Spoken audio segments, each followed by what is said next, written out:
Thanks very much, Danny. It's a privilege to be here. So I almost didn't make it here. These are a selection of fish that my eldest boy and I got by spearfishing, and the fish in my right hand is called a mussel cracker, and I swallowed a fish bone, and the rest of the story you don't need to know, except I almost had to go for surgery and I couldn't fly, but I made it.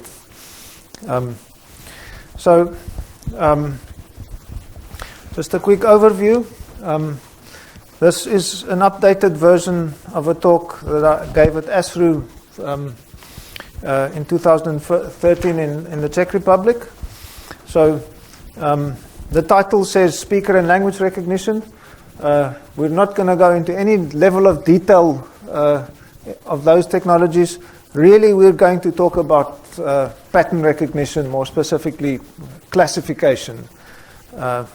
And I would say the core topic is cross-entropy. So cross-entropy that is used to train a classifier, and we're going to discuss its relationship to error rates and Bayes decision theory and calibration.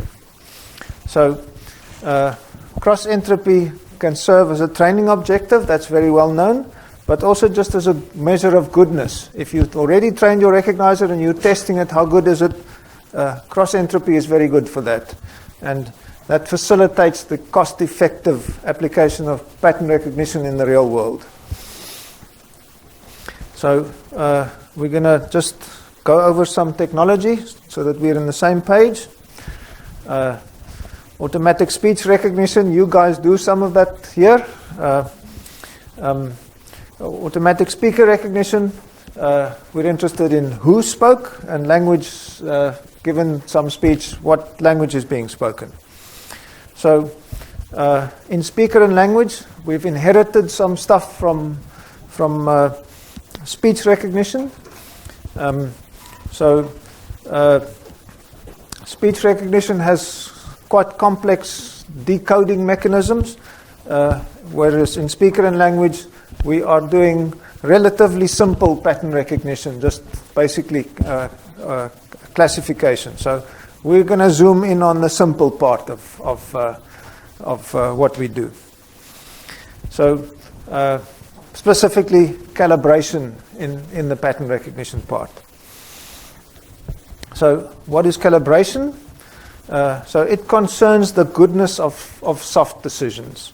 And it's used in two senses. It's either just a measure of goodness, how good are the soft decisions, or the process of improving that goodness. How can you improve your calibration? So we'll talk about both. So a speaker recognizer is an example of a binary classifier. So in this case, the canonical problem is you have two inputs, two chunks of speech, and there are two classes of interest.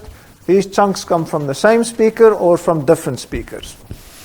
And language is a multi-class problem where you have to classify the speech segment. You have to say which of multiple languages it could have been.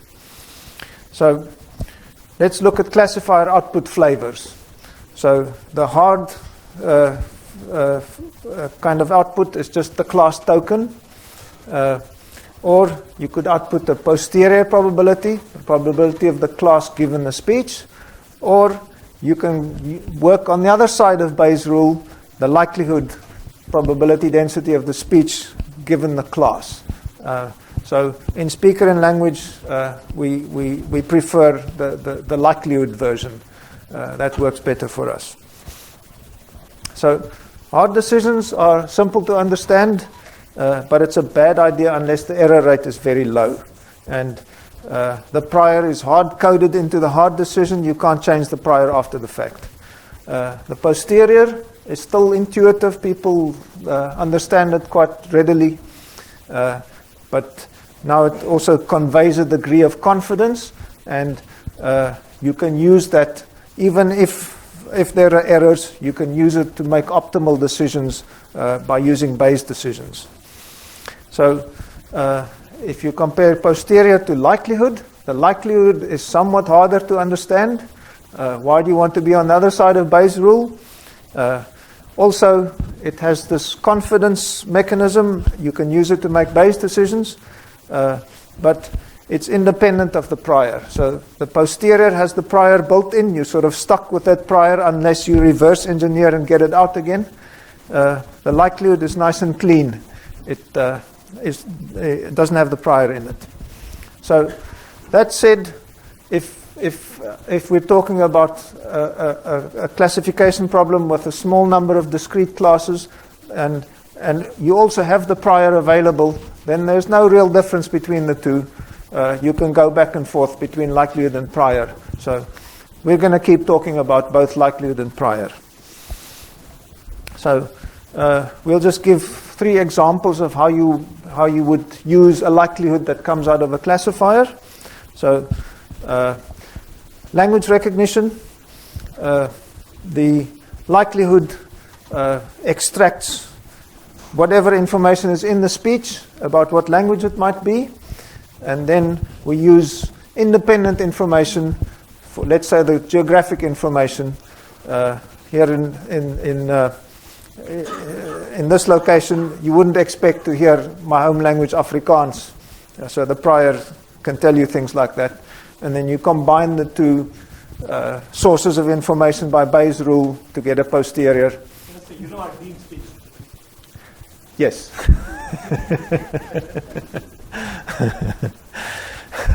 So speech recognition, the same kind of story. The phone recognizer essentially produces a likelihood, and then the context helps you to form some kind of posterior over words or sentences. And finally, let's look at speaker recognition, and specifically a forensic speaker recognition application. So you might have recorded a bad guy planning some crime, and you force a suspect to give you another speech sample, and you want to compare them. And the speaker recognizer gives you a likelihood ratio. And the other evidence can be in an ideal court. The court can go and distill the other information into what we can call a prior. And Bayes' rule, which in an ideal judge or jury, what's going on inside their heads, they will apply Bayes' rule implicitly, and we get a posterior for the guilt of the suspect. So this is an attractive theory, but in practice, recognizers are often badly calibrated. So it can have a systematic bias towards one or more of the classes. In speaker recognition, it's always biased towards the one class. And apart from that, probabilities might be overconfident or underconfident. Usually overconfident because variances are almost always underestimated. So the problem with bad calibration is decisions based on badly calibrated probabilities can lead to expensive errors. And this poor man here might be about to do something stupid, and we'll talk about it a bit later. So because calibration problems exist, and because they lead to expensive errors, we need tools to measure calibration and to improve it. So we're going to talk about these tools. So the main part of the talk is about how to measure calibration, and then we'll go on how to improve calibration. So we can calibrate posteriors or likelihoods. We'll start with posteriors, and then we'll also do likelihoods later. So let's look at a binary classifier. So if your classifier outputs a binary probability distribution for 2 classes, and then this tells us 2 kinds of things. It tells you which class is favored. if the probability for class 1 is larger than probability for the other class, the recognizer favors. It doesn't commit itself to make a decision, but it prefers the one class. And the other thing, in addition, is it gives you a degree of confidence. So we might, for example, take the ratio of the two probabilities. And if the ratio is very large, then we see it strongly prefers the one class to the other. It's certain. It's almost certain that that decision would be the correct one. So now let's say we know that class 1 is true. The recognizer gave us this probability distribution for the two classes. We know that class 1 is true. Now the question is, how good was that probability distribution? So if it had made a hard decision, it's easy. It's right or wrong, it's an error or not, that's easy to say it's good or bad. But in this case, we can say, okay, probability for class 1 was greater than class 2. It prefers the right one, that's good. But how do we judge the goodness of the degree of confidence? How do we know if it's over or under confident? Because we don't have a reference for that. We only know the true class. So this, the answer to this is not that well known. So if I can convey just that idea, I'll be happy. How this question is answered. So it seems reasonable to use some kind of a penalty function. So let's work with a binary case first, and then we only need to look at one of the two probabilities in the distribution, because the other one is 1 minus the first one, and then we can input the probability for the true class, because we know the true label at this stage when we're evaluating the goodness of the posterior. We input this into the x-axis of the function, and then the penalty is, it seems reasonable to have a kind of a smooth penalty. So if the recognizer says the probability for the true class is 1, clearly that's a very good answer, so the penalty is 0.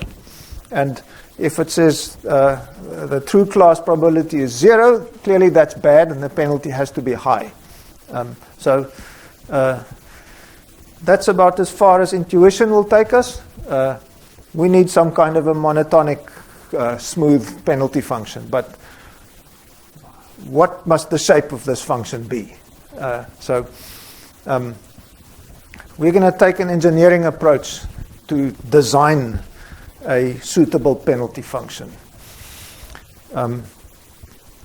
So the engineering approach says to judge the goodness of the output of the recognizer, we ask how are we going to use it. So we want to make minimum expected cost-based decisions. So that's a quite general framework. You have some cost function. There are many different cost functions you can use, and that is then a mathematical model for the consequences of applying, the consequences of making decisions based on the output of the recognizer. And once we've committed to that framework, that same cost is going to tell us how good the recognizer is. So we use the recognizer to make a decision. The decision has a consequence, and we just look at the consequence. Simple as that.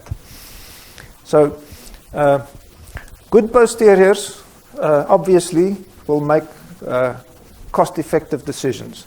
But if the posterior is badly calibrated, then it might be underconfident in the correct hypothesis, or overconfident in the wrong one, or just systematically biased towards the one or the other hypothesis.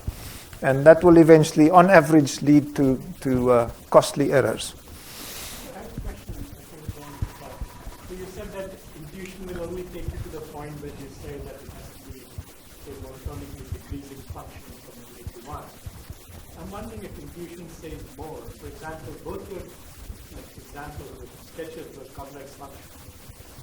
So is there also something that intuition says we should have, in the sense that suppose for the same right answer I had the choice of one saying 0.25 and 1.75, versus saying 0.5 both times. Between those two, do you have a preference? Because I'm right in both cases. In one case, I'm waffling about my confidence, and the other one, I'm always at 0.5. Is one preferred over the other, or not? I can't say too much about the intuition part, but this kind of function is in statistics literature is known as a proper scoring rule, and you get an infinity of proper scoring rules, and if I remember correctly, they are convex. Yeah. I'm talking under correction, but I think they are. No, go back to the previous slide. This one, or So I understand what you're saying in blue, and I understand what you're saying in red. But I wonder whether, if you want to evaluate the posterior, if you should consider the cost of other decisions. In other words, when you're in the blue mode, you're doing all exploitation. And maybe you can learn something about the quality of your calibration by sometimes making suboptimal decisions in order to evaluate the cost. Does that ever happen? can you just explain a bit more your question? So you said evaluate the cost of those decisions. Could you ever get benefit from evaluating the cost of other decisions which are suboptimal from the point of view of today's risk?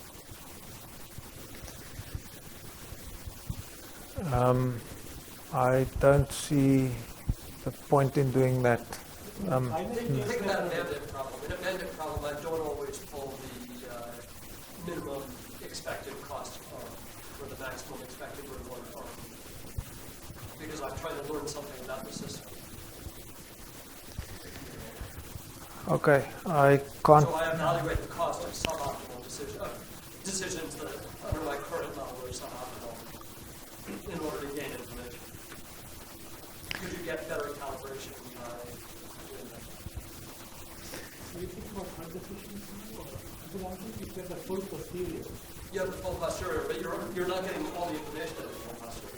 You're getting one choice. So if there's k choices, if there's two choices, you're getting one. In other words, in that picture, the only probability involved was that of the correct class. You're saying do something with the wrong classes? I'm saying that if you want to be able to make better decisions in the future, then maybe you need to evaluate the cost of suboptimal decisions. I mean, it seems like it might be part of calibration. I haven't really thought the question through. I thought it might connect with something that Niko had thought about much more than I have. It doesn't, then maybe you should respond. Well, to be honest, I've never never thought about suboptimal decisions. So we're here in the binary case, so there are only two decisions. Just a little bit later, we'll talk about multiclass. But in the binary case, there's a good. So the suboptimal decision would be the wrong decision. So you might want to learn what its cost is. So we're not talking about learning the cost function. We're only talking about forcing the probability to be as. I'm sorry. In the binary case, you get all the information you have from making. You're right that that question doesn't apply to binary case. Okay. But I guess it depends on the feedback that you get. So it also doesn't matter if whenever you make a decision, you find out what the correct answer was. Suppose you have a three-way choice. And I think the minimum phase risk is this figure. And I try it and I discover, oh, that was a bad thing, I got punished. But I don't learn anything about how much about which of these two is right. In other words, I only know that this one was wrong. So if the feedback mechanism you're talking about is one where when I make a decision, I find out what the correct answer was. So I find out what the cost would have been of each of the decisions because I know I get penalized for the wrong ones and rewarded for the right one. Then I guess there's no reason to ever make some optimal decisions. Yeah, I'm working in a framework where labels are given. We don't have to find them out. We're talking about how to evaluate the goodness of the output of the recognizer. We know the labels, and we're going to assign or manipulate the cost. So those are not Okay, not I unknown. know it works, thanks. Yeah. So my question doesn't really match your statement. Okay.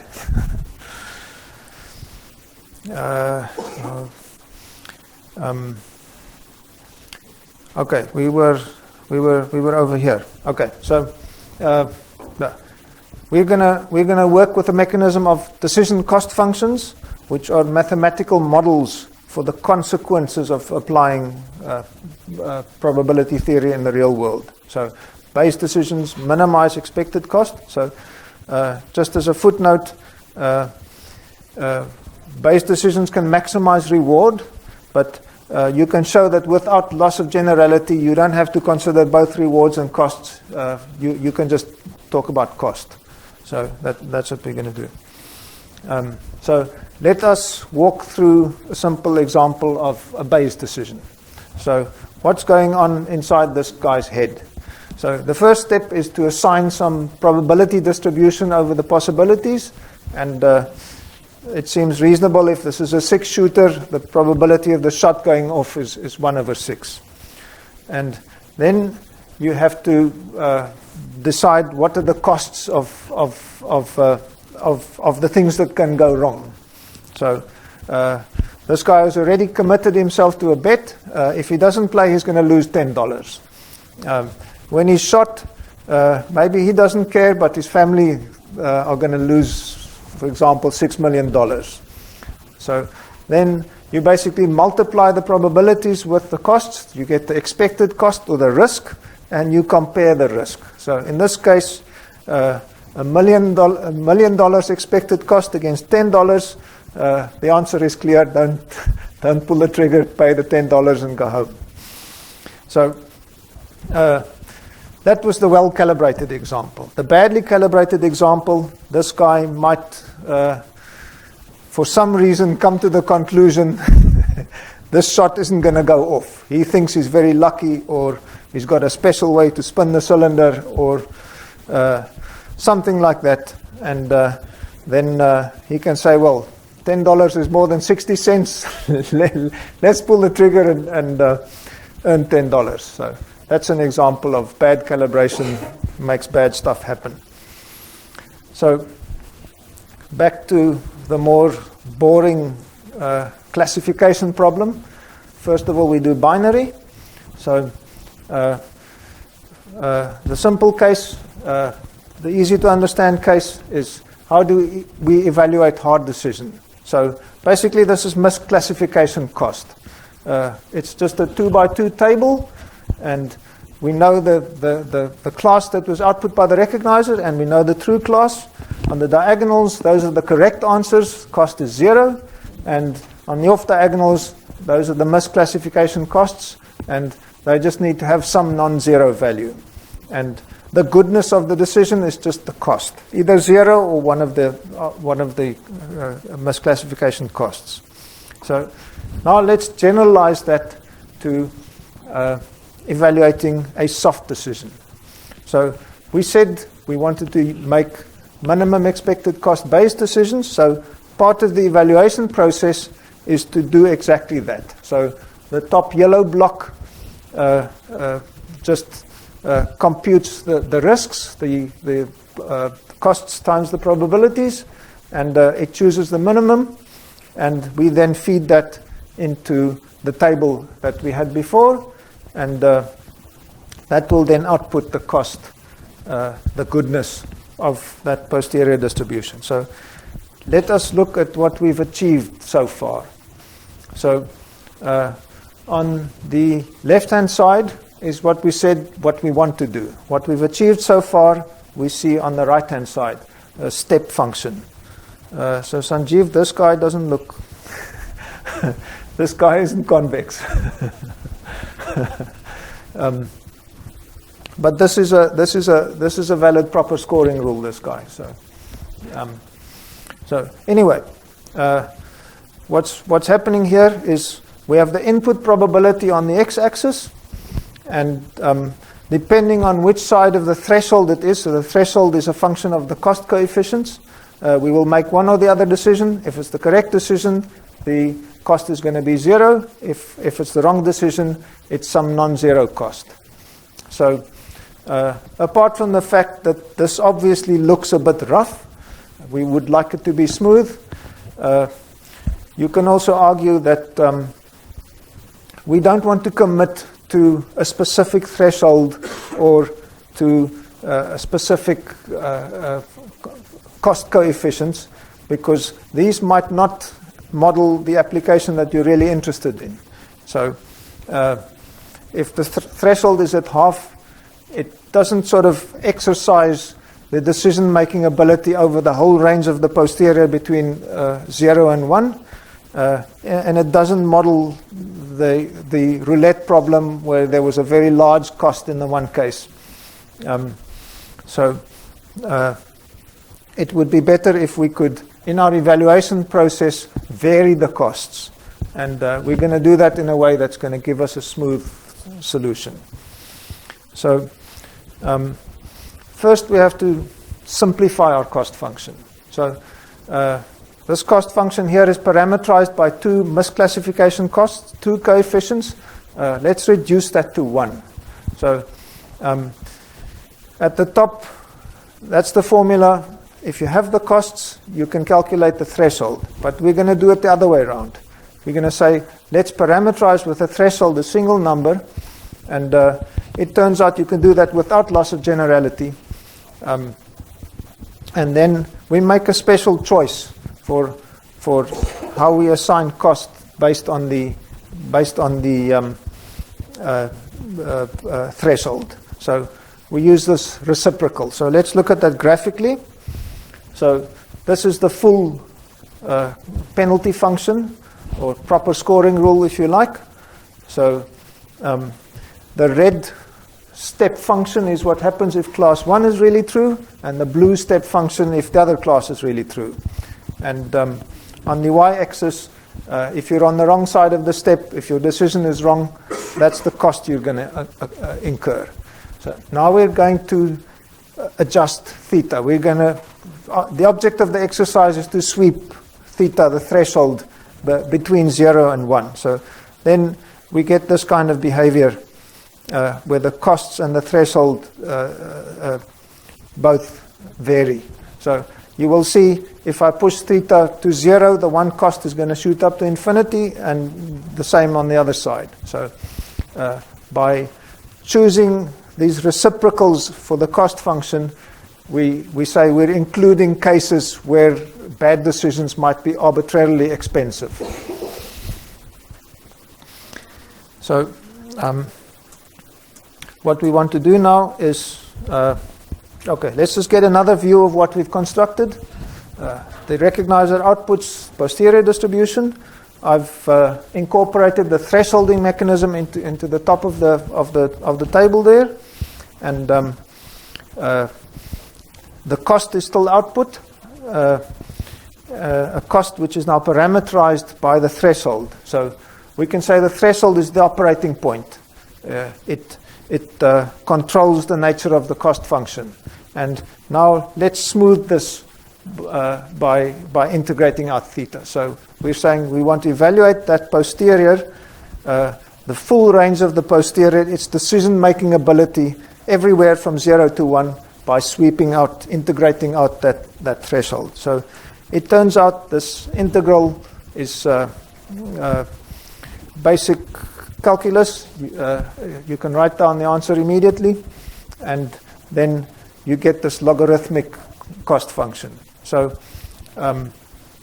if the recognizer outputs 1 for the true class, log of 1 is 0, 0 penalty. If it outputs 0 for the true class, it's an infinite penalty. And it works symmetric the other way if the other class were true. So this gives us the kind of shape that I had in my slide a few slides ago. So, and as we've emphasized, it does go to infinity at the axis. So if you average this logarithmic cost over many examples in a supervised evaluation database, that's just cross-entropy. So cross-entropy is very well known. So what I've just shown you is a construction and therefore an interpretation of cross-entropy.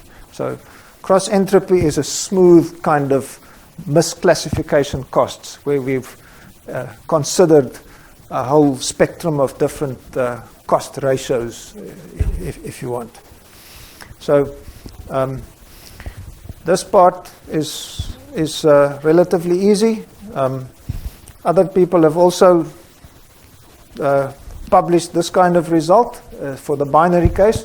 For the multiclass case, I haven't seen it published anywhere else. It's a lot more difficult to do. So let's zoom in on the multiclass case. Before you go to multiply, you could decide to weight different things differently when you do that integral, right? You weighted them uniformly. I did, yes. And you would get some different rule if you weighted them differently. Absolutely. Favoring things close to 0.5. Yes, you can apply any weighting as long as the weighting is a normalized probability distribution. It can even be discrete. So we had the most recent speaker recognition NIST evaluation in 2012, and the previous to that, the weighting function was an impulse. So that's what NIST called DCF, decision cost function. And that wasn't particularly good at measuring calibration because it's just at one point. And then I encouraged them to use this solution, but they didn't quite want to do that. But they then adopted 2 points, so 2 impulses, which which did a pretty good job of measuring calibration. Next year is going to be 3 points. Okay. Yeah. So by varying that weighting function, you can get, for example, the Breer proper scoring rule, which you might have heard, which is this kind of a mean squared error. Instead of the log, you take 1 minus the probability squared.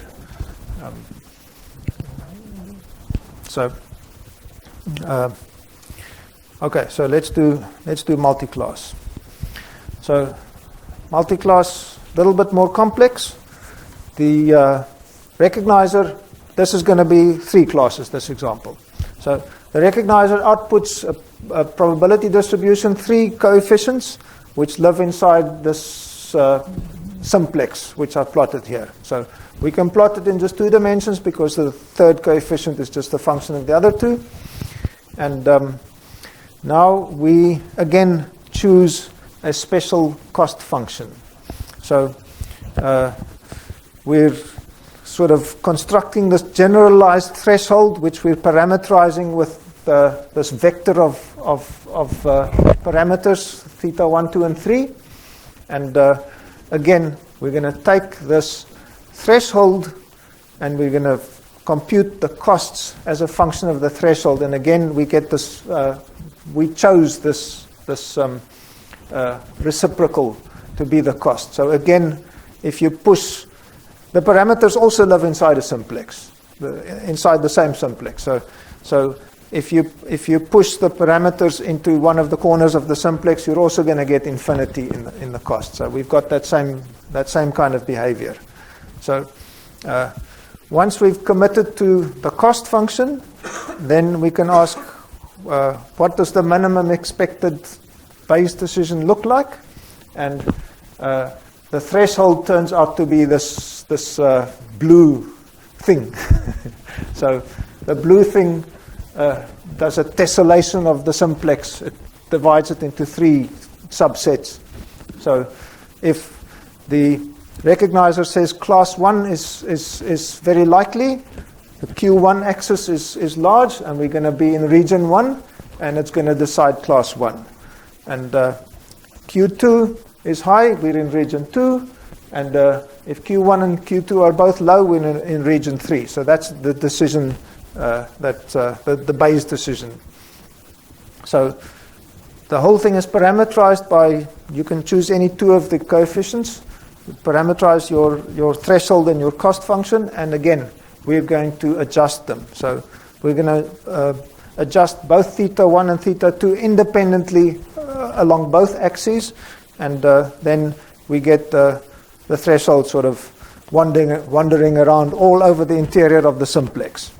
And just as before, we're going to sweep out both parameters. We're going to do a nested integral over the parameters. So that integral isn't as nice as the previous one. This comes out of my PhD dissertation. This took me a very long time to figure out how to do, but it works out in the end. So again, you get the same logarithmic cost function.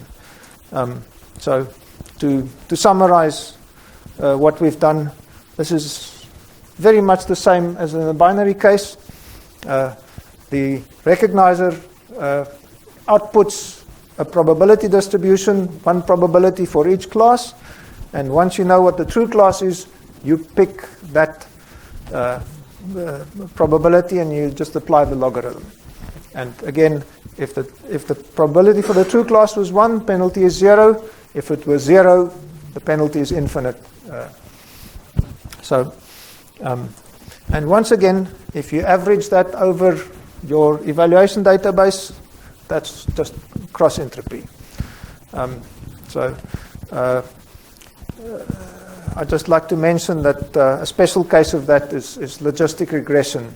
Logistic regression, just like many other classifiers, is trained with cross-entropy, and logistic regression is a really nice tool for calibration problems. So we'll mention that a bit later again. So also, it's perhaps a bit less well known that logarithmic cost is not just a training objective, it's also a good tool for measuring calibration. So in the statistics literature, it's known as a proper scoring rule. So now let's flip to the other side of Bayes' rule. Now we will talk about how to evaluate likelihoods, if you want your recognizers to output likelihoods. So on the left is what we've just done with the posteriors. On the right is the new recipe for how to deal with likelihoods. So we now need to parameterize the evaluation recipe with some prior distribution over the classes. And the choice of where this prior comes from is up to, it depends on what you want to do.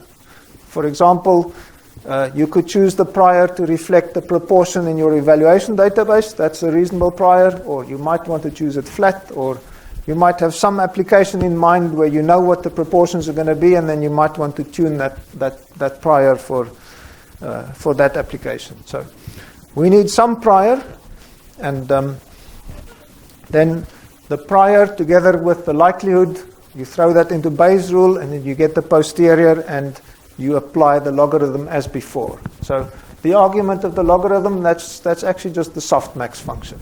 So that should be familiar. And then there's this little detail. We use that same prior to weight the classes. Then everything works out nicely. So on the left, if we're evaluating posteriors, we've got logarithmic cost. If we're evaluating likelihoods, we have a prior weighted logarithmic cost. So you now get these. If you average over your evaluation database, you get these two flavors. The one is just cross-entropy. The other one is prior weighted cross-entropy. So the two criteria are very simple. Very similar, but the latter adds some flexibility via the prior weighting. If you want to tune for runtime environments, having a different class proportion to that which you saw in the training data. So we found that very useful in speaker recognition, where the proportions in your training data has got nothing whatsoever to do with what you're going to see in applications. If you're training a speech recognizer, a phone recognizer, the phones in your training data are more or less going to tell you what you're going to see in application, but in speaker recognition, it might be access control where the true speaker is very likely, or you might be searching for a speaker in a huge database, and then it's the other way around. So you want to be able to adjust the prior. So now that we have the tool of cross-entropy, let's play with it a bit and make it do all kinds of tricks. So the recipe I've just described is at the top of this graph. So cross-entropy or prior weighted cross-entropy can evaluate the goodness of likelihoods that come out of a recognizer. And that gives you in blue the calibration sensitive, a calibration sensitive loss function. So if you train a classifier with cross-entropy, you can expect that classifier to output well-calibrated likelihoods or posterior probabilities. But then we can play around and we can ask, if somebody gives you a recognizer to evaluate, you can ask, how good is the calibration if we made a simple adjustment to some of the parameters in the recognizer, or maybe do a little bit of post-processing on the answer that it did give? Could we get the calibration better? So in speaker recognition, our model spits out a score, which is just a scalar value to discriminate between two classes, and then we do an affine transform on that, just two parameters, and then we ask, if we were to adjust those two, can we get the calibration better? So then you just minimize cross-entropy while you're looking at the true labels, and that gives you then a different answer, always lower than the first answer, and that then gives you, in some sense, a calibration insensitive loss function, because you've optimized away at least those simple calibration parameters. So there are other similar criteria which are used in speaker recognition. For example, equal error rate. Equal error rate has that same character. You've effectively optimized out the calibration by sweeping the threshold to get the equal error rate. In the NIST evaluations, they have, in the speaker recognition evaluations, they have minimum DCF, which is similar. You optimize over the threshold. That gives a similar kind of feel. If you're looking at information retrieval, you also get similar kind of criteria where the sorting of the scores it matters, but not really their absolute value where they are on the real line. So finally, we can subtract the one from the other and say how much did we lose by not being optimally calibrated. So we can call that the calibration loss. So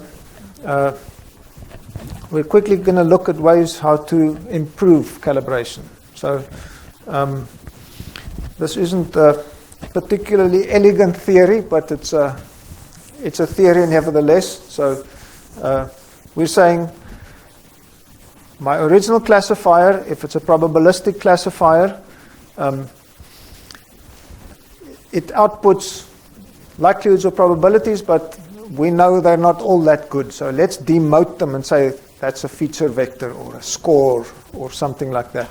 And then we add another probabilistic modeling stage. We're not modeling the original input data anymore. We're just modeling the output of your original recognizer. So another probabilistic model, which is going to be much simpler, because in speaker recognition, you're starting with the speech, and now you've just got the score.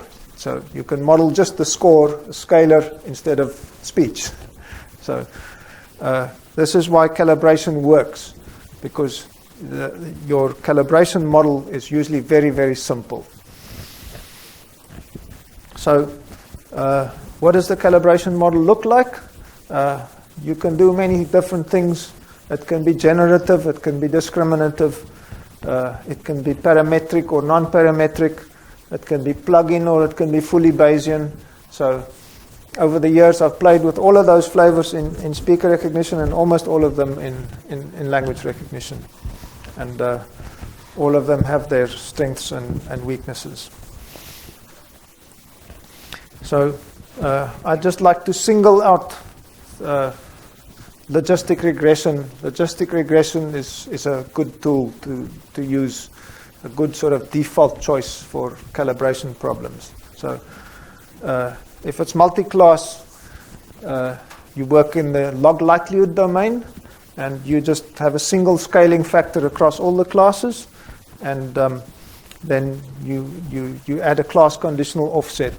And we found in language recognition that forms a nice calibrator.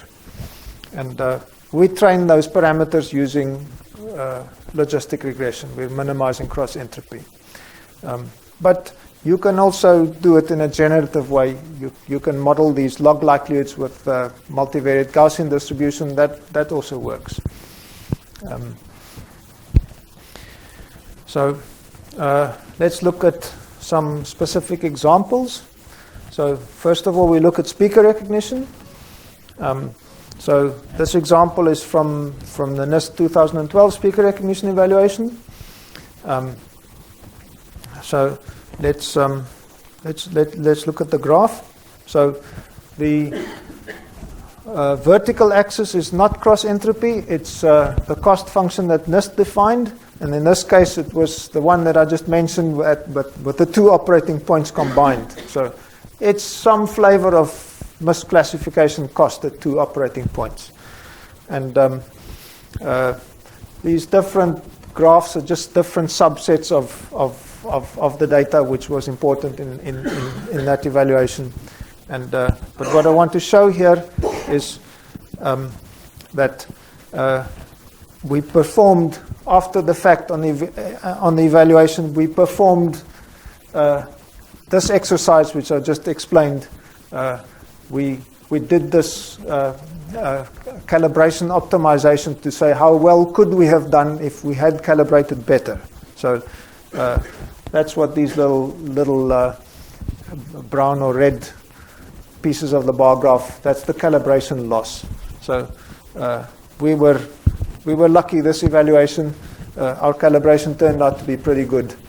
So Niko, this is on the test data, right? It's not like you could calibrate on some algorithm and then recalibrate on the test.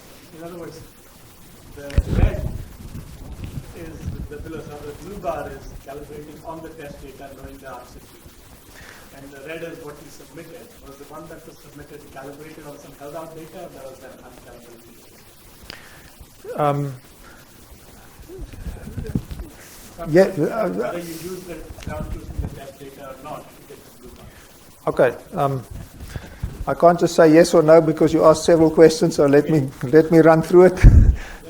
So this graph was using the labels on the test data, but to do our submission, we calibrated on held out data because we're not allowed to according to the rules. We also don't have the labels beforehand. So by definition, it's held out data. So you build your basic speaker recognizer, which outputs a score, and then you always calibrate it. So that calibration would have been logistic regression, simple affine transform, and that is trained on our development data, which is available before we're doing the evaluation. And then yes. But then after the fact, when the labels become available, we do this to see how well did the calibration work after all. Yeah. And you know that your test data came from the same distribution? No, they usually don't. There's always data set shift. But So that's basically the reason why we get that. If they came from the same distribution, the calibration would be pretty good. So the reason that you need to calibrate is because the training data come from a different distribution, or because you didn't train on your training data to maximize likelihood of equipment? I mean, the transformation won't do anything, if I understand right. If you did train data from the same distribution to maximize likelihood. Okay, so I can explain that. So the basic model that we used, which gives the bad calibration, is a generative model. So that is trained with maximum likelihood, and that model, because we need to keep it simple to make it doable, isn't the perfect fit to the data, and then Calibrating to conditional likelihood, or are you training for generative likelihood? yeah, exactly. Yes. So yeah, you have to calibrate the original model. So there are versions of that model which you can discriminatively train, and that does help to make the calibration somewhat better, but because you're training a huge number of parameters, you need to also regularize it. So if you've got pure cross-entropy, that's a proper scoring rule which optimizes calibration. If you add an L2 penalty to that, it's not a proper scoring rule anymore. So although adding the regularizer will improve the separation of the two classes, the calibration will be skewed. So you have to fix the calibration afterwards. And as long as your calibration doesn't capture any parameters, you won't put that on the data. Exactly. In this case, there are only two parameters, and we use a huge amount of data to sometimes millions of trials to to just learn those two parameters. So you keep the regularization away from the calibration, and there's also it's important how you arrange your data sets. So we typically train the original recognizer on one cut of the data set, and then we have held out data to train the recognizer, and I mean to train the calibrator. So that's usually a good idea. What are the various columns? Are they different systems? Different subsets of the data. Telephone data with noise, microphone data, and stuff like that. All is overall. Yes, all is everything pooled, as far as I remember. So here is another view of the same evaluation, which this was a graph that we showed also at the workshop of the evaluation. So what's happening here is again we have misclassification cost, but some normalized version of it on the vertical axis, and on the horizontal axis we're playing with the prior. We're sweeping over the prior, actually the prior log odds. So just to remind you, the prior, which is right at the opposite end of this recipe, that's the guy we're adjusting. It's two classes, it's just a single parameter. So that's what we're sweeping over the horizontal axis. So we're testing over a whole range of priors how well does the system work at different operating points, which is the same as saying at different thresholds.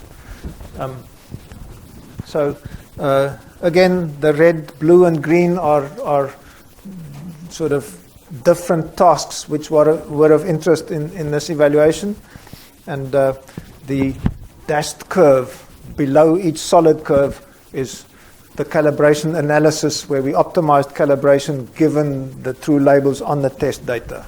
So I mentioned that in 2012 NIST had 2 operating points, so those are the vertical black lines. So the object of the exercise was get calibration good at those 2 points, and the other stuff doesn't matter, but this graph analyzes calibration over a continuous range of operating points.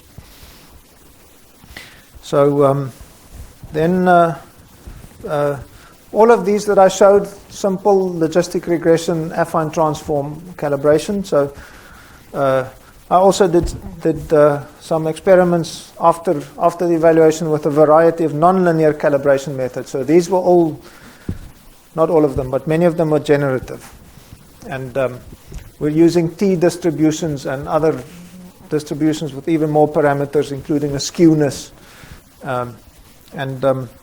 A similar kind of graph. We're sweeping out the prior at the bottom, and you can see it's a very nice tight fit. The reason there's this kink over here, the other graph went from 0 to -10. This one goes the other way, and the normalization causes this kink. But the important thing is how close is the solid curve to the dashed curve. So these nonlinear calibrators can do better than the simple linear ones.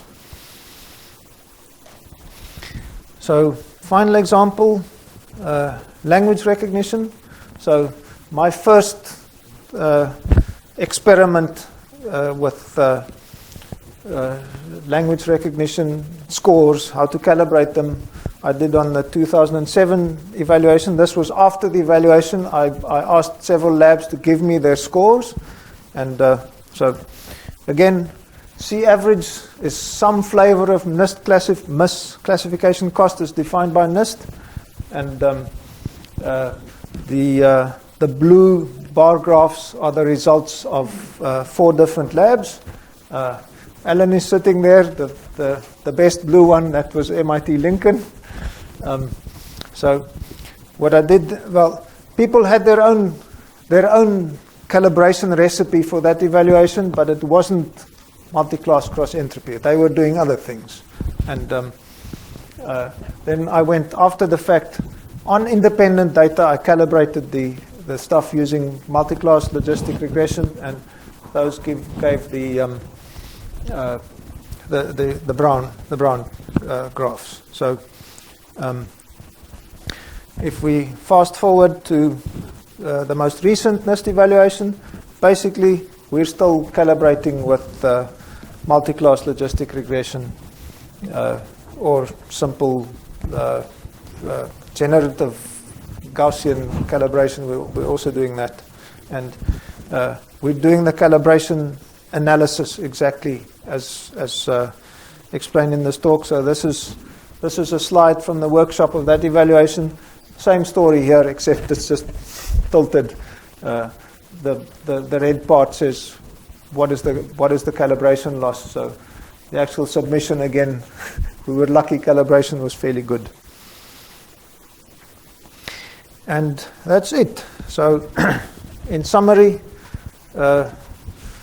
soft decisions of whatever flavor, we can use them to make cost-effective decisions, and those same costs tell us how good they are. Cross-entropy, I've shown you, is really just a smooth version of misclassification cost. And calibration can be both measured and improved. And finally, here's a URL where you will find the slides. And that goes to my website with more calibration stuff. And I'm ready for more questions. We've already had some, but... Can calibration ever makes things worse? But doesn't always guarantee that it improves? It's not guaranteed because of... Depends on it. It depends on data set shift. So if you can't predict the data set shift, who knows what's going to happen? So when I'm aiming at this, if you are unfortunate and you have a really severe mismatch between what you trained on you are testing on, can your calibration, where you use the held out part to calibrate, can it make worse? Is it better not to calibrate? Or is it possible that it might be better not to calibrate?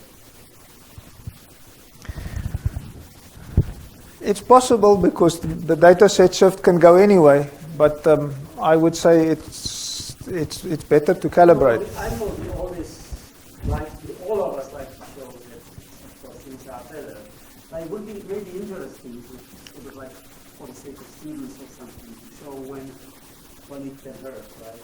Or what is it? Because if there is something where you always win, of course that's wonderful, right? But in machine learning, sometimes. The calibration isn't all that mysterious. It's just, you're just training a classifier. So it depends on what data you're training the classifier on. If you selected that data well, you're going to do well. Because in some ways, I mean, maybe the calibration makes the classifier somehow more accurate on the training data, right? Or on the development. But if there is a severe mismatch, I wonder if it can be. So what we usually do is the calibration transform is a very simple transform. So you're not really exposing yourself to the danger of overtraining. So if you overtrain a lot of parameters, that might make it worse. But we're always very cautious to do a small adjustment with the calibration. So just to throw in just to raise a case where you might have more parameters, you talked about calibrating 14 systems from I think a language competition. So, There were 14 language classes. It was a 14-way classification. Oh, okay, not 14 different systems. Yeah. I see. Yeah. I'll ask the question anyway. If you had many different systems, so each one of which produced a distribution, then you could extend this method to learning calibrated ensemble classifier. We do that. You throw in the line probabilities for all of them. Then you have a few more parameters to keep. Yes, we do that, and for NIST evaluations, we love that game. So we call it fusion. Some others call it combination. But you take the outputs of multiple systems, and you do a weighted combination, and logistic regression. Yeah. So the logistic regression will train those weights for you, but if you just have a single weight per system plus one offset, you don't need offsets for every system. Just a single weight per system, and you're still training that on bunches of data. So.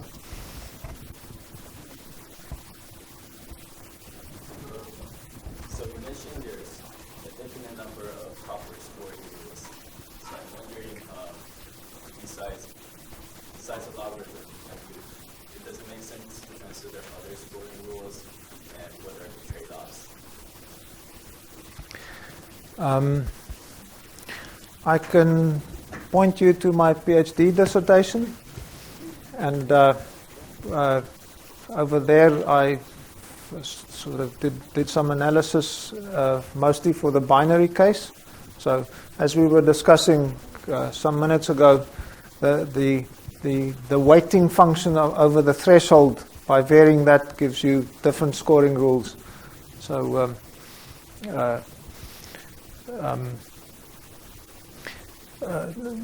different ones definitely have different properties. So the logarithmic one has that infinite penalty, which in some situations you might not want. You get scoring rules which are even more extreme. So there's a connection between boosting, machine learning technique of boosting, and an exponential scoring rule, where this one has a sort of a penalty that grows linear with the log likelihood ratio, whereas the boosting one grows exponentially. And I've used that as a calibration tool, and it's horrible.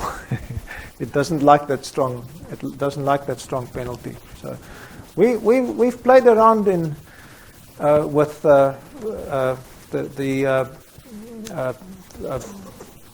squared error proper scoring rule, or the Breer scoring rule, and we found that is a bit more vulnerable to overtraining. So the cross-entropy sort of spreads its weight wider over the operating points, and that seems to be a good thing. Whereas the squared loss has a narrower peak over the operating point. The operating point being defined by that synthetic prior, and that's not such a good thing. So in the multi-class case, there's a lot more to be said, most of which probably hasn't been explored. So this logarithmic one has the property that the only thing that matters is the probability for the true class. You're not looking at the rest of the probabilities. So only the logarithmic penalty has that property. If you do, there's also a version of a squared loss for multi-class that doesn't do that. So then you can ask yourself, do you want that or not? So if, for example, language recognition, we've got some audio coming in, and we want to send the audio in a call center to someone who can deal with that language. So the best thing is if you send it to a native speaker of that language, but second choice would be if you send it to someone who can at least recognize what language it is. So in that case, it's already the wrong language, but given that it's wrong, some wrongs are worse than others. If you send it to someone who can't even recognize to which operator to send it, that's a worse error. So effectively, the multi-class logarithmic cost function doesn't discriminate between errors. So if you want to do that, maybe you don't want to use logarithmic. But the beauty of the logarithmic one, it's really simple. No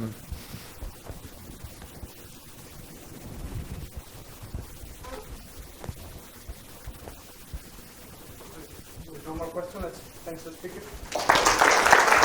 Thank you.